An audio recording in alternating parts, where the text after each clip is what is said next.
Hello and welcome back to the HFS GCC Advantage. Today I have Sunil Gopinath with me, who's the CEO Albertsons Companies India, for a conversation on what it means to build an AI-first GCC in retail. Albertsons is a fascinating story because grocery is one of the most operationally intense industries, I would think. Factors like stores, supply chain, pricing, availability, customer behavior, e-commerce, frontline execution all have to come together perfectly every day. And this makes this discussion extremely important. Sunil, welcome to the show. Thank you. Glad to be on the show, Achyuta. Thanks for inviting me. Sunil, before we get into the AI story, can you give us a brief overview of Albertsons, the role it plays in grocery retail and e-commerce in the US, and your own journey leading the India GCC? Albertson is one of the largest food and drug retailers in the US, serving customers across stores, digital channels, pharmacies, and our local communities. Um, we have over 2,240 stores, around 22 distribution centers, 19 manufacturing plants, around 275,000 associates, and we have over $80 billion in sales. And we have been consistently delivering for the last 100 years. So we are one of the major players, very sustainable and continuing to grow. Now, our ambition is to become one of the most loved grocers in our communities. And that means making it easy, making it fresh, making it worth it, and making it for our customers. Our own journey in the GCC, we've been here for almost a year. We are now close to 1,000 employees. And along with US, Manila, India is going to be one of the three key centers for technology innovation and AI-based transformation for Albertsons. Thanks, Sunil. As you rightly pointed out, Albertson is a 100-year-old plus company with a large store footprint, more than 2,000, right? And e-commerce is becoming an important growth area. So how is Albertsons thinking about AI in this environment, especially when customer expectations are evolving quickly around personalization, recommendations, pricing, availability, convenience? Retail and grocery are highly complex, high volume operating environments where thousands of decisions are being made every day across our stores, our DCs, our digital channels, our supply chain, our merchandising, and customer engagement. So AI is most valuable when it helps associates make better decisions, simplifies our workflows, improves efficiencies, and creates seamless customer experiences. As you know, digital is a growth area for us, right? Albertsons, we are growing at around 13% year-over-year growth in our digital channel. And so in this context, personalizing our experiences for the users on the digital channel, having conversational experiences, all of this is going to keep enhancing our value proposition to our customers. So, and again, end of the day, it should be a customer-centric experience, balanced value, winning footprint. These things matter to us. So, in short, for us, AI is a huge enabler of the business. It's not a technology end in itself. And so we pay a lot of attention to make sure that AI works for us and not the other way around. I think that's very well put, Sunil. I believe the India GCC is playing a central role in Albertsons AI transformation. Can you go a little bit deeper on this? How's the India team helping build and deliver AI solutions for the enterprise? How are these solutions supporting areas such as insights, decision making, personalization, store operations, right, and business optimization? Can you bring this to life through some examples? Yeah. See, there are two layers to how we build products in ACI India. One is, of course, we are deeply integrated as one team with our US technology organization and our Manila center. Second, we have built intact teams here as product units, product management, data sciences, AI engineering, design, user experience. They all come together as one seamless team, and having them all co-located here just makes it all the more easier for us to deliver unified solutions. Right? And we have been grateful to have had the good fortune of being able to hire some of the top talent in data sciences, applied AI, and generative AI. And also because we have the connect to product and business, we have roadmaps for each of our verticals, whether it's supply chain, whether it's retail or customer experience, where we have AI-enabled roadmaps for the long term. And that makes it very, very sustainable. We also have horizontal platforms, right? Our infrastructure as well as enterprise AI platforms. Those teams are also here in ACI, and they are also AI first. For example, our infrastructure team is building things like AIOps, where we sort of are more anticipatory in nature. Can we predict issues before they can happen in our cloud, in our infra?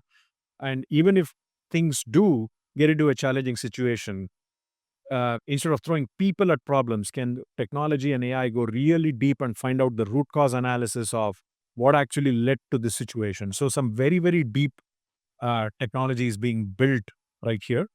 So, this is how ACI is sort of contributing to the overall tech and AI strategy of Albertsons. Thanks, Sunil. You've been doing a lot of work around AI, but many pilots do not make into production, right?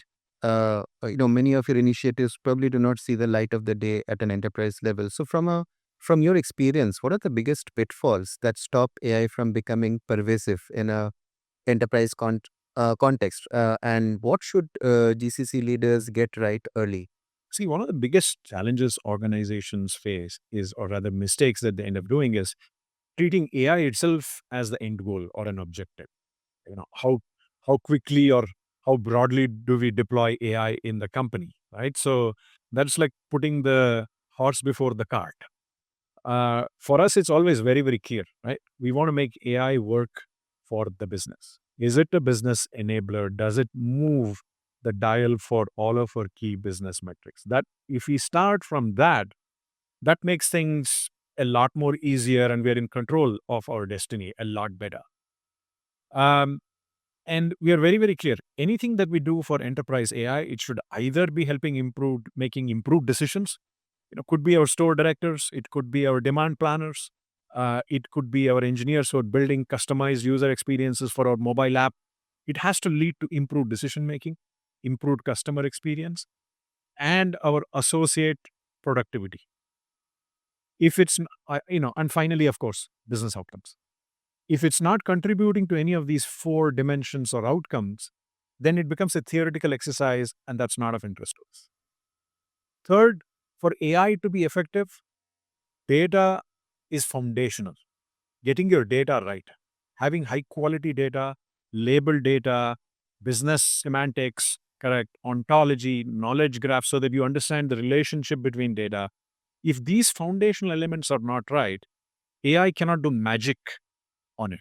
Right? AI in the consumer world, where it's trained on public data, is a very, very different beast than AI in an enterprise context like ours. So you have to be very clear on, is the data ready for AI? Right? And then how do you make it enterprise grade? Which means making sure it adheres to policies of the company, governance, security, privacy, cost management. We can't have anybody and everybody using AI and to do whatever they want, and it compromises our values, or it compromises costs, it compromises policies, guidelines, company branding. So you have to really put in an enterprise grade security and governance layer to make sure it conforms to all of your own policies. And finally, you have to continue to watch adoption metrics. Every time you launch something, you take it production, how are users using it? Are they giving you feedback? Is it being useful? Um, or is it making their everyday workflows, which was all manual before, has it really automated and saved time? So watch all of those metrics. Not everything needs to be a revenue metric, but have your own L1, L2, and L3 metrics that you constantly track, so that now you build in a comfort level that AI is working on your behalf. So I would say these are some of the pitfalls slash important things to continuously monitor. So you're building a responsible AI, a fully governed AI, that really helps unlock value for the organization. I think these are great points, Sunil. And just to close, if you had to summarize your experiences into a AI first blueprint for GCCs, what will that blueprint actually look like across operations, tech development, decision making? You covered governance also, right? So, if how do you think that the playbook will look like or the blueprint will look like? Yeah, I think a few things. One is the teams need to have a strong sense of ownership. If the teams own particular platforms, solutions, business outcomes, that will lead to really fantastic outcomes, because now you know what the business problem is, you know the path to adoption and scale, not just building it. One of the biggest challenges is if the GCC team thinks that they're only responsible for building it, but not necessarily for deployment, scale, and seeing it work in the business, then it becomes a big challenge, right? So that sense of end-to-end ownership is very, very critical. Secondly, we are part of a much larger global company. So making sure that we integrate really well, both with the business counterparts, with our technology counterparts, the product counterparts, so that we work in lockstep with the rest of the company, right, to enable successful product launches and go to market becomes very, very important. Uh, Thirdly, you have to build it holistically. It's not important. You can't just build an AI team and say, we're going to do AI, as I mentioned to you. You've got to have data engineers, AI engineers, product managers, scientists, machine learning experts, application engineers, designers work very, very closely hand in hand, because we have just delivering AI to the world is not going to pay the bills. Solutions that solve business and customer problems in their context pays the bills. So making sure all of these things integrate and land well becomes very, very critical. Um, and yeah, I mean, I would say having a very outcome focused, high ownership organization that is very data driven and business context sensitive is the key to success. Thanks, Sunil, for joining in and sharing your thoughts. What I found very valuable in this conversation is the way you grounded AI in real retail decisions such as demand pricing, personalization, etc., and how a GCC can help the enterprise make better choices. The Albertsons story is a strong example of where the GCC model is headed, right? Closer to business context, closer to decision making, and closer to enterprise outcomes. Thanks again for being a part of the HFS GCC Advantage show. Absolutely. My pleasure. Thank you so much. Great talking to you.